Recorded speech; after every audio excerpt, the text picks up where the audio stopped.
Greetings, programs. This is Wretch, and welcome back to Shadowrun, Hong Kong. The night in front of you stretches out like a black velvet cloth littered with glittering gems, the lights of the Free Enterprise Zone. Behind you, precious little save a bloodbath. If Fuchi or Yamatetsu saw fit to send any aircraft after you, Jomo has managed to lose them. As the aircraft descends towards the impound lot, you think back to Lily and her predicament. With luck, maybe she'll find a doctor to cure her condition. Yamatetsu and Fuchi were probably better options for survival, but is it really survival if you're forced to live as a slave? If she dies, at least she'll do so on her own terms. See, that's kind of the vibe that I was going for. The last thing you need to do is give any of these megacorps any ammunition to get more powerful. You know what I mean? So we're back at the impound lot. I think we have one more side quest to do before we actually hit the main quest. I love this game. I really do.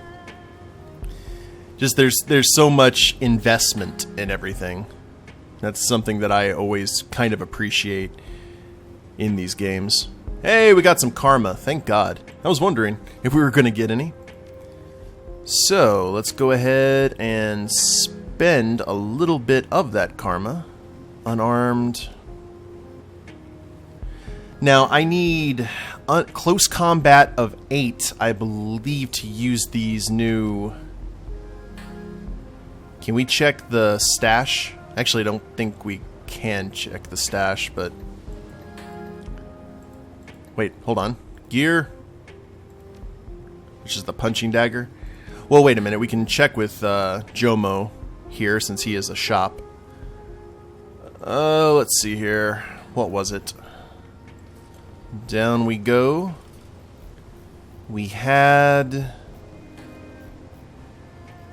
the machete. Let's check the weapons. That'll probably make life a little bit easier. Blood calls for blood. Close combat of 8. Alright. So if we go in here, you can't spend karma. Ah. What are you doing, Jomo? Can't you see I'm trying to spend karma?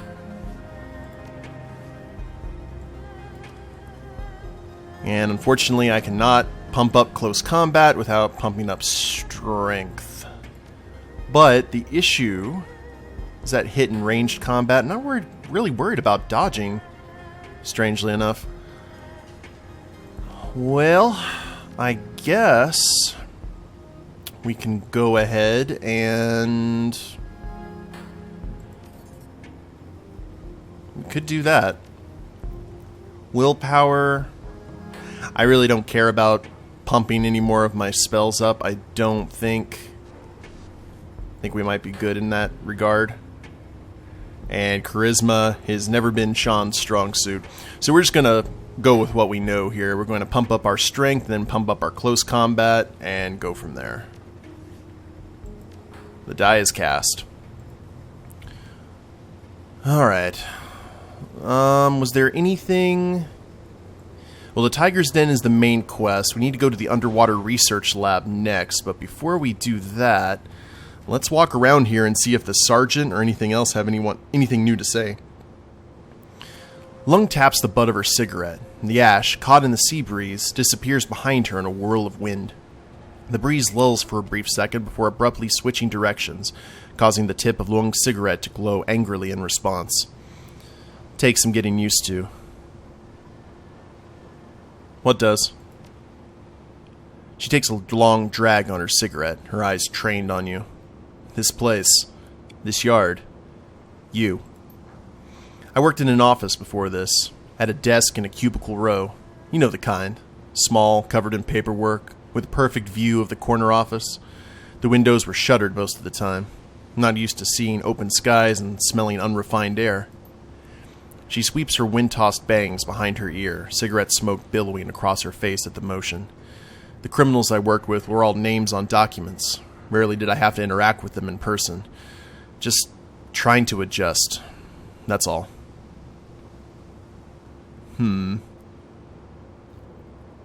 Interesting change. Requested or ordered? I requested it. Needed to mix things up. She waves her hand dismissively, cigarette smoke trailing behind it. Something you need from me, runner? Learned something interesting about the sergeant there. Well, maybe we can talk to some other folks here. Actually, we do need to talk to the quartermaster. I know that for sure. Back for more gear. If you got a scratch, I can... Oh, wait, that was... That one that we just did was for Jomo, wasn't it? That's right. We haven't done the quest for the quartermaster yet. Now, I know there was like another guard around here somewhere that we had a discussion with. Let's see if we can track them down. Where were you? I think you were... Yeah, there you are. The officer. Hoy stands off to the side, his eyes fixed on the PDA in his hands. He doesn't appear to notice you. You see his mouth part and the muscles in his neck tense as he takes a deep breath and slowly releases it. Runner, what is it this time? How did you know that it was me? He motions to your feet, eyes still on his PDA. Your footsteps. You can tell a lot about a person by the sound of their footfall. Their weight, their height, if they're carrying something heavy, if they're struggling to stay upright, if they got cybered limbs, if they're angry, scared, or happy. Sound of your feet reveals a lot. Simply took note of your stride when we first met. Now, I always know when you're coming. He shrugs and switches his PDA's display screen off, and he looks at you. Just a little something I picked up on the streets, but I'm sure you're here with other business. Name it. Interesting. So these are two mystery characters, and we can't go back into the trailer. Let's head into the bolt hole. And if nothing pans out here, we will head to the underwater lab. Check the mission computer first. I'm sure there's all kinds of stuff on the Shadowland BBS. No unread messages. More pushpins, police records, Sasha's Vladivostok adventure. Well, let's go with more pushpins. You guys, I got the caffeine shivers real bad, so I braved going outside.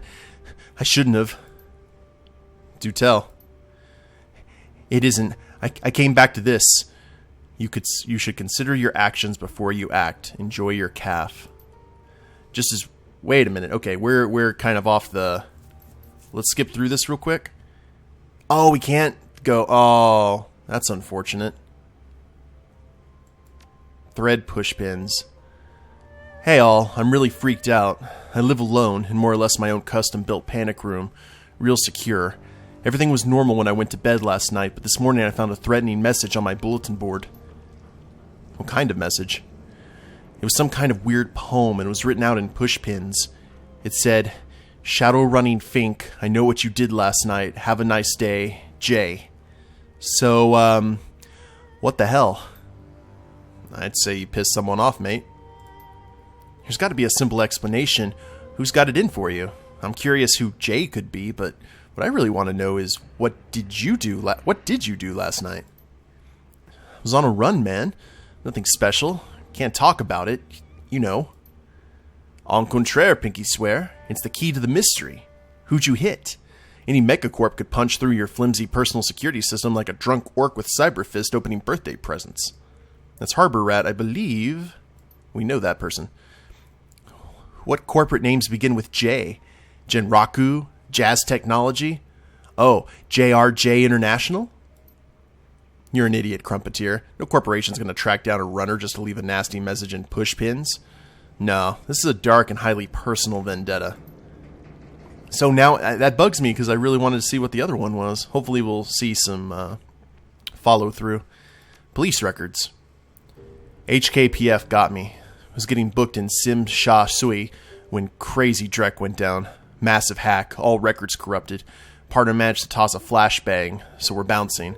But I clutched a matrix connection to see what happened before backups restored. Sending. And we're out. Fast thinking, Mr. P. Let's have a look, shall we? What the... Who did this? All the profiles read like... Newbie Eva Yuang was blamed for central bank thefts framed by informants. Wait, that's me. This is the truth. I got set up, I have no idea how, but the pigs had everything. My face on video feeds, fingerprints, trace. I have to stick to the shadows inside the shadows to keep out of lockup. I bet I even know who sold me now. But I resent being called a newbie. Hit the mark then, huh? These files are going to make for some interesting reading material. Now let's see what Icy Sasha's Vladivostok adventure is. My special friend, Icy Sasha, has concocted some flaky new get-rich-quick scheme in Vladivostok. Don't be stingy, pull out that cred stick, and back Sasha's Pay My Way campaign. Help fund this thing and we can get him out of HK for good. Jeez, Panda Tax, that's not even exactly a ringing endorsement. You do actually support Sasha, right? Sasha's my ex. Right. Okay, I guess I'm pitching in. Thanks, Panda Tax. We can't undo the past, but we can get me out of your life forever. You do have a way with words. Alright, so nothing really there. Did we get any... Wait a minute. Do we have any pay data for sale? Nope. I thought maybe Isane's information that we grabbed from the Matrix might have been something we could have used. Any new info from the boys? As you make your way into Ractor's machine shop, you find him staring up at the display mounted over his workbench. The screen is crammed to overflowing with blueprints, schematics, and technical readouts. After a long pause, he turns away from the display and faces you, a satisfied expression on his face. Ah, yes. Hello again, my friend. Is there something I can do for you? Did I catch you in the middle of something? Nothing that I cannot step away from. I was just doing a little design work, toying with a few novel concepts. He runs a hand through his hair. I've always found immersing myself in productive work to be the best cure for a restless mind. But tell me, my friend, what brings you down to my shop? Have you been doing any more design work on Koshi recently? As a matter of fact, I have. Nothing that I'll be fabricating anytime soon, mind you, but I've been exploring a recent obsession, trying to hammer it into something useful. His lips curl into a rueful smile. The concept is somewhat, how to put it, avant-garde, perhaps? But with time, I hope to put it to the test. Well, tell me more about this avant-garde concept of yours. Perhaps it would be best if I showed you. Just a moment. I'll clear away the clutter so you can see for yourself. He turns to his terminal and rattles off a series of commands, and the windows that crowd the display disappear. You're left with a perspective view of something that looks like a cross between a scorpion's leg and the jawbone of a large carnivore. The entire assembly bristles with jagged, tooth-like protrusions. Our encounter with the Yama King was a revelatory experience for me. To see such a being up close, to watch it how it moved with my own eyes, to observe the crinonations of its flesh and the sculpted ivory of its crown. He spreads his hands. I was, for lack of a better word, inspired. Suppose I can't blame you. Quinya inspired a lot of people. You're speaking of the nightmares, of course.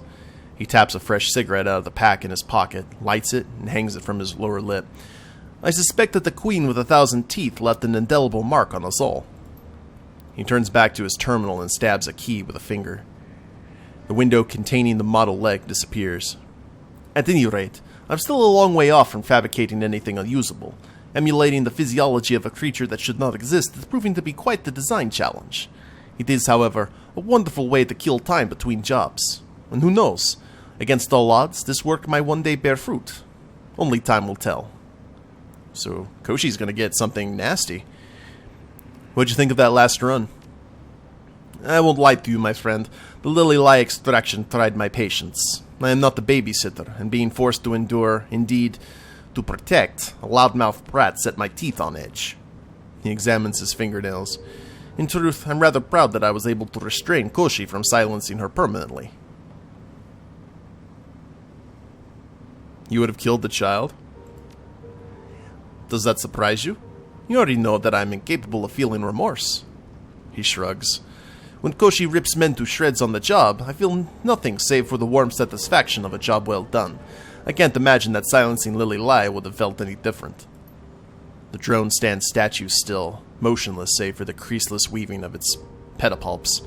The red glow from its visual sensors pulses as it focuses on you. That said, for the record, I have not harmed any children to date. There are some lines that no civilized man should not cross, regardless of the state of his conscience. I'm glad to hear we're on the same page, then. And fear not, my friend. You have nothing to worry about from me. Considering how things worked out, though, it might have been better for Miss Lai if I had taken her life. It certainly would have been cleaner. For Miss Lai's sake, I hope that your decision to kill everybody pays off in the long run. Somehow. Yet she will almost certainly die a slow, agonizing death without the help of specialized care, but there are no guarantees in life.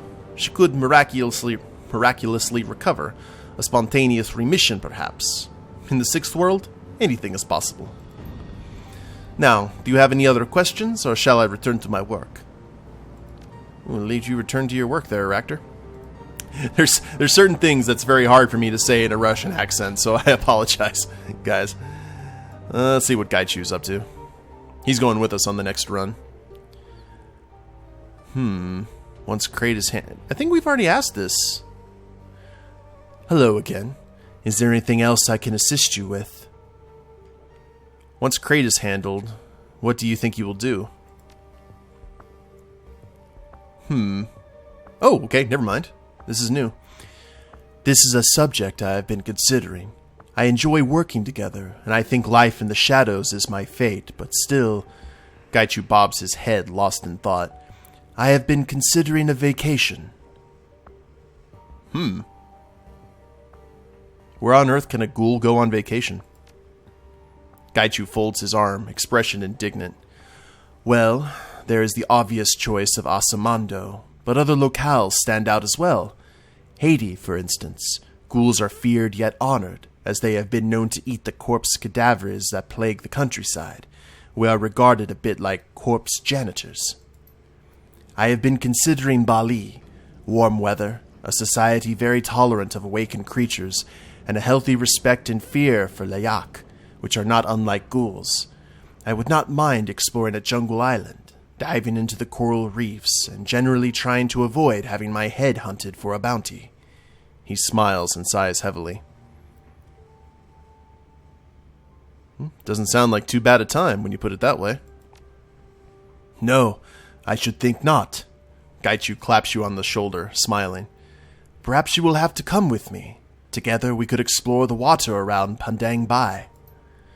Bali has become quite a travel point for mystics, enlightenment seekers, and others interested in the sixth world. This is why ghouls are safe, relatively speaking, there. We are considered part of the natural world, rather than vermin. Gaichu grins mischievously. And, should anyone cross me, I will simply shout that I am a servant of Queen Rangda, and that I will keep them safe from her wrath if they venerate me. After all, I do wear her colors of red, black, and white. Who would risk the wrath of a demon of death, eh? Well, looks like he has his vacation itinerary done. I think a vacation with Gaichu would be awesome. So, oh, yeah, we need to check on the noodle machine, if anything. And Duncan. Need something? Seemed like there's a lot of bird crap inside the bolt hole. You notice that too? Or am I just seeing it now? Haven't seen any. His lips part as something seems to strike his memory, and he snaps his fingers. Hey, now that you mention it, I might have heard a bird. He nods, further convinced. Yeah, I thought maybe it was just a rat scratching around inside the wall, but it didn't really sound like one. Little fracker kept me up a couple of nights ago. I'm surprised that I haven't heard or seen it. For all we know, it might not be a bird. What are you saying? Bird's the easy answer, but we're ruling out some other important possibilities. Could be another squatter or a late-night scavenger, or maybe something's loose inside these rotting walls. Hell, maybe it's a possum. We're only assuming it's a bird because of all the dreck everywhere.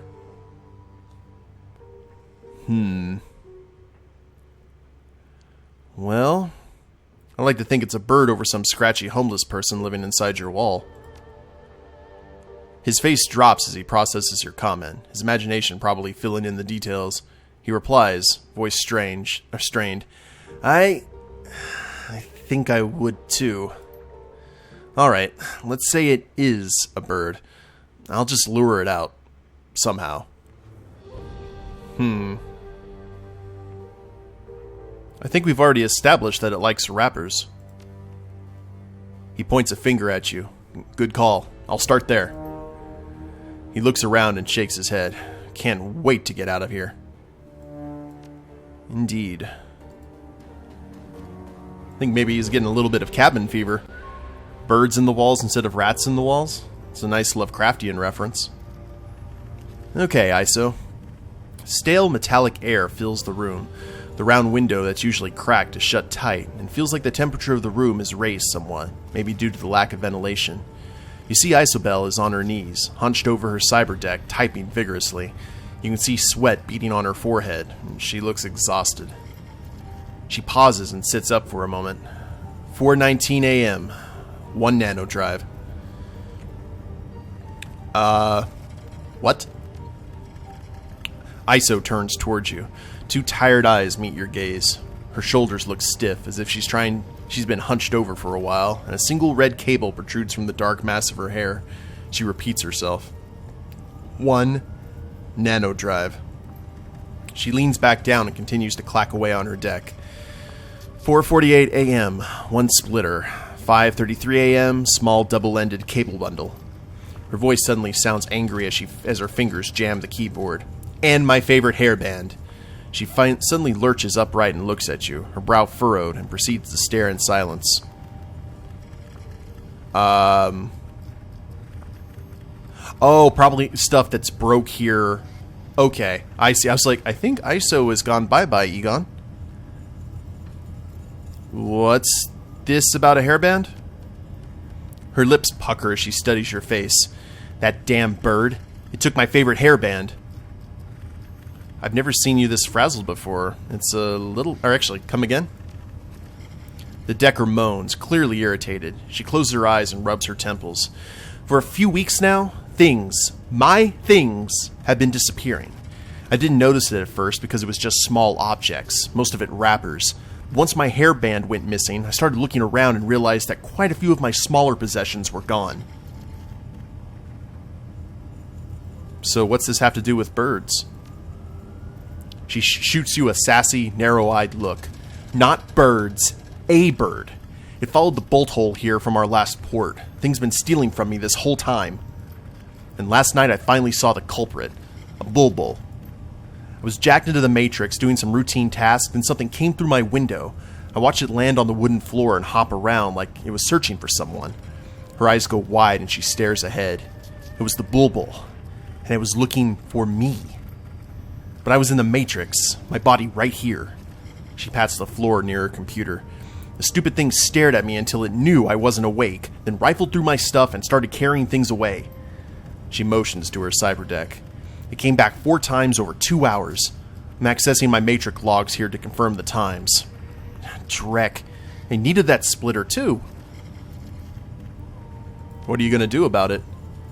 I need to figure out where the bulbul's stashing what it's stealing. Get my things back. If anyone tech-savvy finds them before me, I've no doubt they'll end up on the black market. Stupid bird doesn't know it's sitting on a fortune of custom parts. Iso warily runs a hand through her hair. Her fingers stumble upon the red cable and she plucks it out with a look of mild disgust, and she sighs. Alright, I've got to crack down on this, Shan, so if you need something from me, you better say so now. So we have a bird infestation. What'd you think about the last run? I admit, when we first found Lily, I thought she'd been handed a high-paying babysitting job, or we'd been handed a high-paying babysitting job. She proved to be more than capable, if also more snarky than I expected, and then some.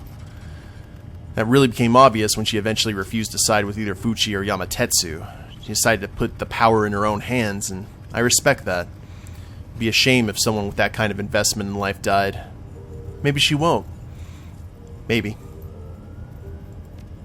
I hope things turn out well for Lily. Hopefully she'll find someone who can help her. Ugh, that noodle machine. Is the bird in the noodle machine? It would make sense, like a magpie. Gobbet raises an eyebrow. Another day in paradise, eh, Seattle? Seriously, though, we should get on that run for Q and Lamb. The sooner we hit that police station, the sooner we can watch Crate's messy public downfall. I'm not usually one for spectator sports, but this is one that I want a front row seat for. Don't worry, Gobbet. We'll hit the station soon enough. Good. So, what's up with you? Well, after we kill Crate, what's next for you? You got any big plans? She shrugs. Not really. I'm happy where I'm at. Even Auntie Chang has gotten nicer since the whole walled city thing. What about you? You think of doing something different after this is all over? I don't know. Maybe. Haven't put a lot of thought into it. Yeah, well, don't think too hard. Things would get boring around here if you took off. Yeah, I don't do well with boredom. Of course, even if you were to scurry off somewhere, I'd keep tabs on you. It's what friends do. I'd prefer if you stayed, though. You're the only person on this boat who's brave enough to eat my cooking. So what'd you think of the last run yourself? That Lily Lai was a precocious little scamp, wasn't she? All piss and vinegar, that one. I mean, she was older than both of us put together, and the bratty kid thing was just an act, but she had me going for a while there.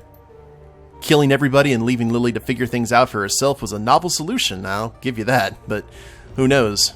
Maybe she'll do better on her own. In her shoes, that's what I'd have wanted, I'll tell you that much. And we got paid a lot. So it was a happy ending for everyone, except for all the people that we killed. Anyway, let's talk about something else. And that seemed to be it. So we have a bird loose. We still have a noodle machine on the bolt hole. And we have a bird loose that's apparently taking people's stuff. So that's interesting. And I guess that will do it for today, guys. I'm going to go ahead and stock up on supplies that we used during that last run. And maybe experiment with some other stuff, I'm not sure. But when we come back, we will be ready to go to the underwater lab. Hope you guys have enjoyed it. If you liked the episode, go ahead and click like down below. Subscribe to the channel. Leave a comment. That'd be a big help. And we'll see you next time. Later days, everyone.